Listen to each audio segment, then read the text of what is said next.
want to expend our money on some of the new AI tools that are going to be out there. And check out my motion for marketing strategy system. They thought AI was going to replace them. The law firm is a business, AI is changing how we research, communicate. Well, do I really want to invest in AI? How much money do I want to spend? I don't want to learn this whole new platform. Of seeing his own older brother survive a catastrophic car accident. And then I think once you realize the power of AI, if we were a wine, we'd be a Cabernet Sauvignon. How AI is changing the landscape from an industry law firm specifically.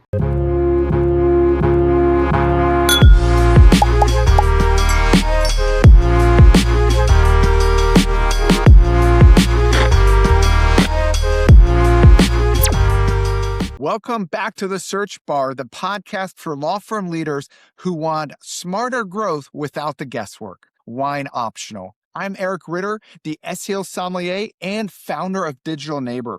After 12 years helping law firms scale from the inside out, I'm here to share what actually works. Smarter marketing, stronger systems, and strategies built to grow with you. If you're running a law firm and want more than just the right leads, larger retainers, and more cases closed, you're in the right spot. And if you're ready to put these ideas into action, check out my Motion for Marketing strategy system. It starts with a free discovery session, no fluff, just a clear path forward. The link's in the show notes. And today I'm very excited to welcome an awesome guest because we're diving into one of the biggest forces reshaping the legal industry right now, AI or artificial intelligence. AI is changing how we research, communicate, manage cases, handle discovery, and even interact with clients. But beyond the hype, the real question is, how should law firms actually use AI responsibly and effectively? Joining me is Christopher DiBella, founding partner of DiBella Law, Injury and Accident Lawyers.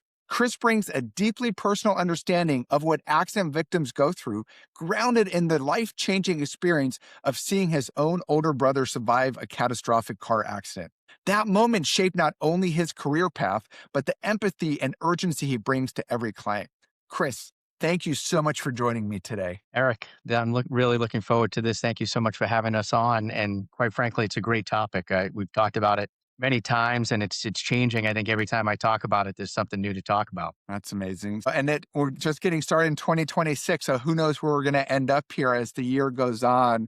Before we really get into the whole AI conversation, we talk a little bit about wine here. It's optional, but before the episode, reached out to you and kind of chat a little bit, and you gave me really the perfect wine analogy for today's conversation, which I thought was awesome. You said, if we were a wine, we'd be a Cabernet Sauvignon, reliable, relatable. So today we're pouring a Cabernet Sauvignon from Hilltop Winery of the Passe Robes, a bold wine that knows exactly what it brings to the table, just like a well-run law firm. So thank you for that recommendation, Chris. My pleasure. Awesome. So let's start with something a lot of lawyers don't realize. AI is already here. It's already part of how firms operate, whether they know it or not. So from your perspective, Chris, where are law firms already encountering AI in their daily operations? Eric, it's got to be maybe a year and a half now. I remember coming back from a law firm growth conference summit, and this was right at the brink of when AI was taking off, and everybody in the office was kind of resistant to it. They didn't know a lot about it. They thought AI was going to replace them. The tagline that I always got was that you're going to be replaced not by AI, but somebody that's embracing AI. And that's really true.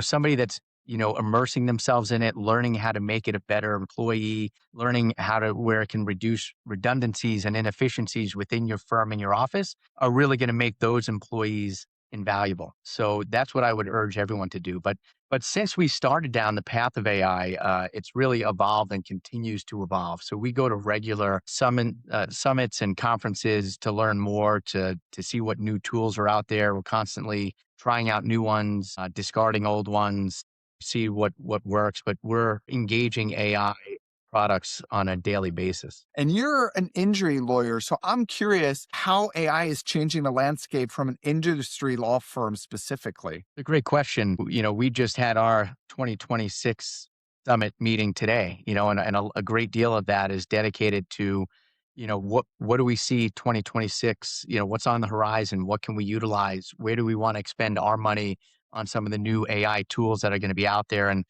and so that's a big part of our revenue growth platform for the year.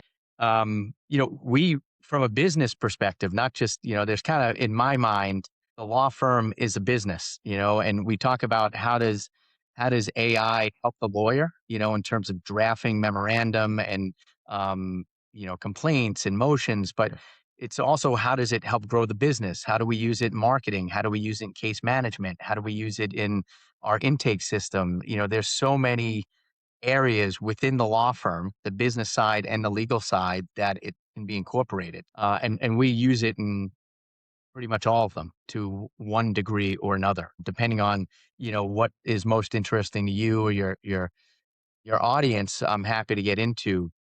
I do carry the moniker of I'm an MBA and a JD. So I've over the years, I've been practicing for about 20 years, and so I am still often in the courtroom, but I also put on my CEO hat, and often we'll see from a business perspective, where can we integrate AI, where can it reduce bottlenecks and make us more productive. Yeah, and I really appreciate that holistic perspective, right? Because there's so many different angles and aspects for every firm, like you said, not just on the actual doing the work side, right?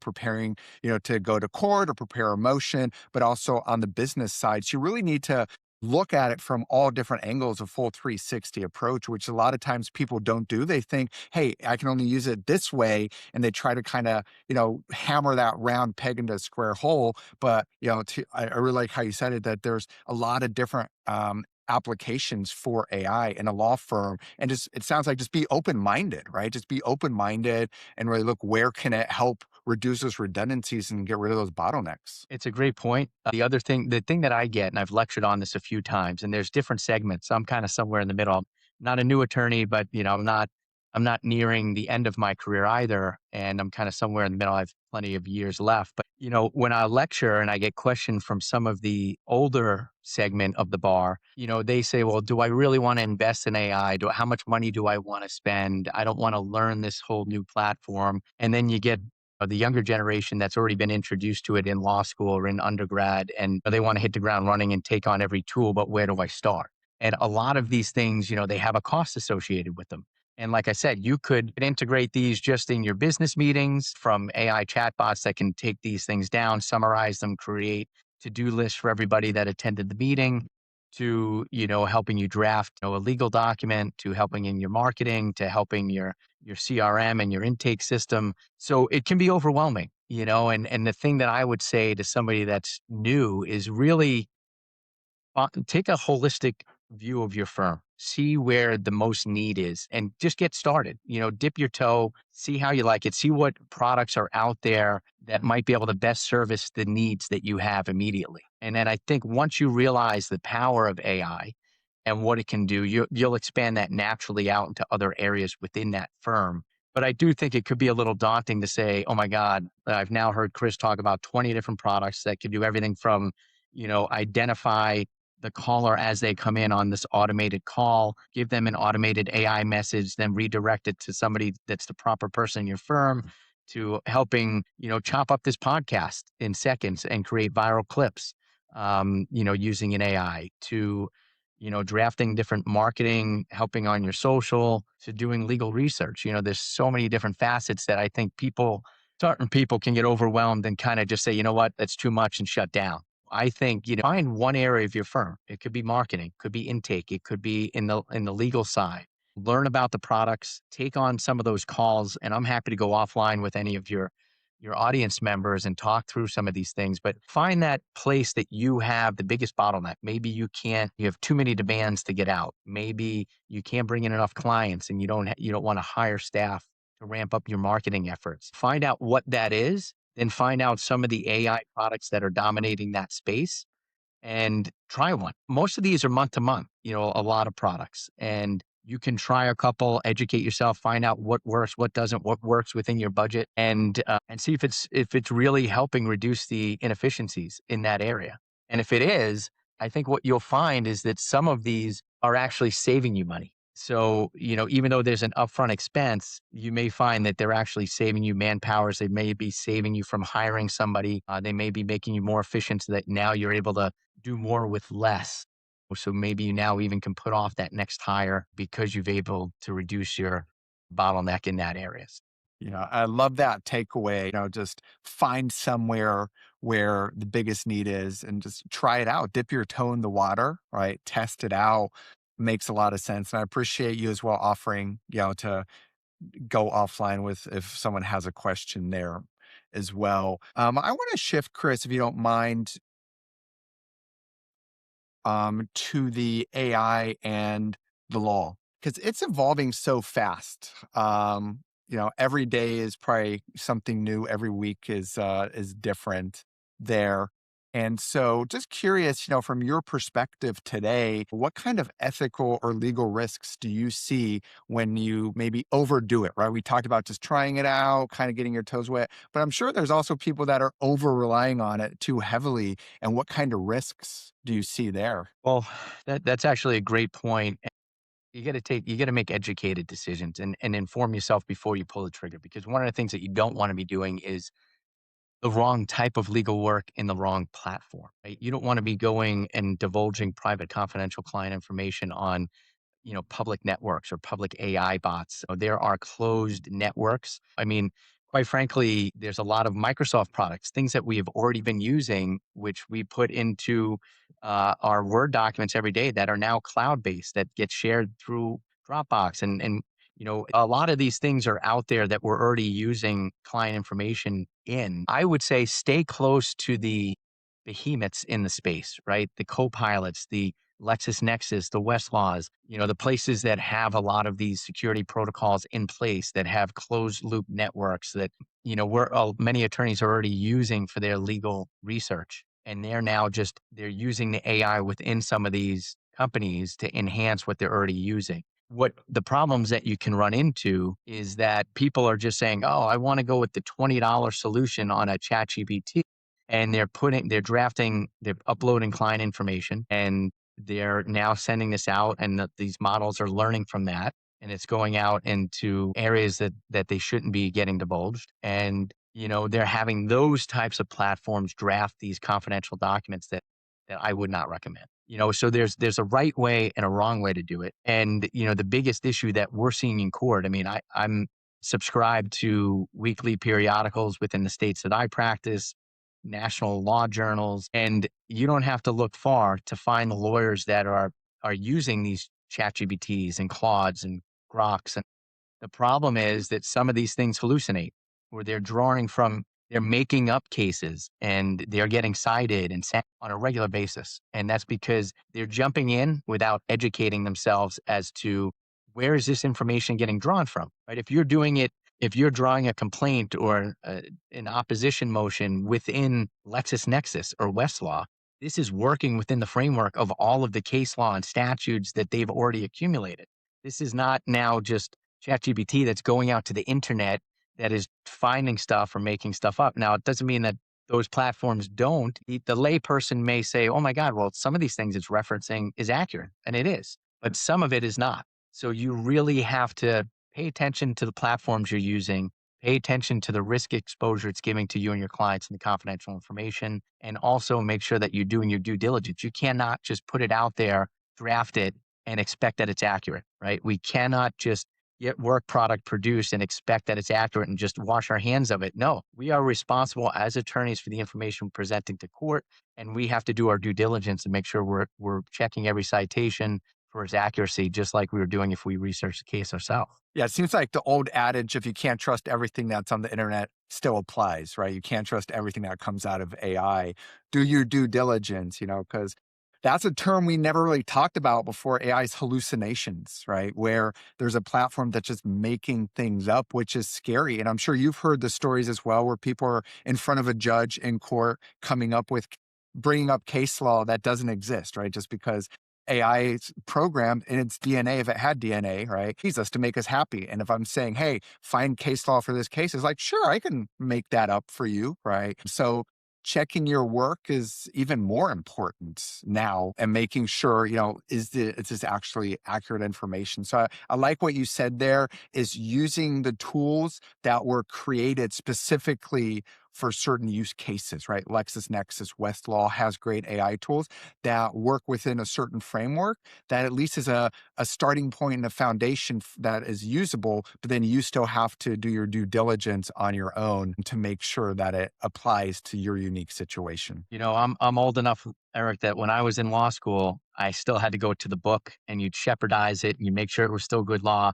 And then now some of these younger attorneys, even before AI, they'd be able to use LexisNexis and Westlaw, and everything was at your fingertips. It was within their portal, and you'd be able to do all that shepherdizing right online. But now you're almost one step removed because that portal is now summarizing these cases. You're not actually even going into the cases and reading them like we used to. So you still have to pull these cases, even though they're online, even though they're cited, make sure the citations are correct, make sure the referencing within those cases are correct. We still have to do our job as attorneys, and listen, this is going to continue to evolve at a level where I think at some point they're doing amazing work already, AI. And I think at some point it's going to continue to make us less and less involved, but we kind of have to fight against that tide because, the courts have been slow to react to this. They're now really picking up steam in terms of holding attorneys and law firms accountable for these inaccurate citations. And you don't want to be the person getting called out in front of the law firm. No, absolutely not. Eventually, the long hammer of the law is going to come down, and you don't want to be underneath it. That's right. When it happens. All right. Well, that was great, Chris. And I think that's some great takeaways there. I want to pivot and come back a little bit to implementation. You talked about earlier, like all the different places you can look, that holistic approach to use AI, also the dangers, over reliance on AI. So when it comes to implementation, it can be done well in a firm to make it, like you said, more efficient, more profitable, more client centered. And just curious, because I know where you are there at the firm, if you guys are rolling something out, I'm curious if you have any maybe tips or any takeaways for the listeners, viewers out there, how maybe law firms could integrate AI into their process without overwhelming their team, right? Because every time something new comes out, it can be very overwhelming, right? I remember my grandfather telling me, I think it was my grandfather, and they got computers. And, that was, like an unbelievable, like evolutionary step, right? You're at your desk and all of a sudden they're putting this computer on your desk and everybody's just throwing their hands up like, what do we do with this, right? There's a right way to do it where you walk people through, hey, this is a new machine, this is what you need to do. And like, here's on your desk, figure out how to use it. So just curious if you have any kind of tips there for our audience out there. Yeah, 100%. I think that unless you're retiring in the next 5 years, AI is not going anywhere. It's only going to become a much more prevalent force within our firm. So I would do a couple things. Dedicate a portion of your budget every year to some AI product. Also, dedicate a portion of your year time wise to learning about AI. Following a podcast like yours, learning what some people are saying, what they're using, and then take that and go try it on your own. Go reach out to LexisNexis, sit through a demo. So I would dedicate some of your time to learn about the different products out there. Find some trusted sources like your podcast and other ones out there. It could be a book, could be somebody out there because there are so many AI products that you can waste a lot of time on ones that are not great. So you can save yourself a lot of time by finding some good vetted AI sources that are distributing information like you're doing here today to follow, learn, listen, investigate, so that you're kind of staying up with the times a little bit about at least what's out there, what's possible, so that when it does come time that you are able to put some marketing dollars or AI dollars aside in your firm, that you at least have some idea of what's possible. And I take a lot of people reach out to me on a regular basis, vendors. And one of the things I've done as a firm owner is there's very few calls I don't take. So I'm on Zooms all the time. I'm learning, I'm educating myself. And if for nothing else, it's what I like and what I don't like. And then it just educates me for the next call. Maybe somebody else is doing it better or cheaper, or maybe by the next call, it's evolved to a level that I am ready to pull the trigger. So my biggest advice is start right away. Just like you should start right away. When's the best time to invest? Yesterday. The next best time is now, right? Same thing is true with AI. The best time was when AI came out. The second best time to start is now, right? So start investing some percentage of your budget into AI now and start investing some of your time learning about what AI can do. Love that. That's fantastic, Chris. Thank you so much for sharing that. I want to get into the closing checklist, something we talked about, the 5 steps to responsible AI in your law firm. I'll read out each of the 5 points here from the framework for Yeah. adopting AI safely and efficiently in your practice. And then you can just add a sentence or two to that. Chris, does that work? Yeah, that'd be great. Awesome. So let's get into it. Number one, start with simple automations where it's super easy intake, reminders, drafting assistance there in order to get AI in the law firm. I think that's a great point. I think it's A, it makes it less scary to get involved. And B, when you can identify those things that are very repeatable, easy processes within your firm and you can automate those using AI, it's a great place to start. Awesome. Number two, create an AI use policy. We didn't really get into it, but I think it's so important, right, to have standards for privacy verification, client data, even. Yeah, I think this goes back to we did hit on it a little bit is when you're identifying some of these platforms to use, make sure you're identifying the ones that have the proper security protocols and privacy protocols that we are required to have as lawyers. So, that has to be part of your AI investigation. Agreed. Yeah. So educate yourself. Like I like what you said, Chris. You have to say no to many meetings. I'm very similar to that. I always want to learn about new tools out there. So knowing which, what questions to ask, which policies they have in place, it's so important. Absolutely. Number three is verify everything. Don't trust it, right? AI is a tool, not an authority. 100%. I mean, it cannot replace the lawyer and the job that the lawyer has to do for the client. At the end of the day, we are the person standing up in front of the judge making the argument.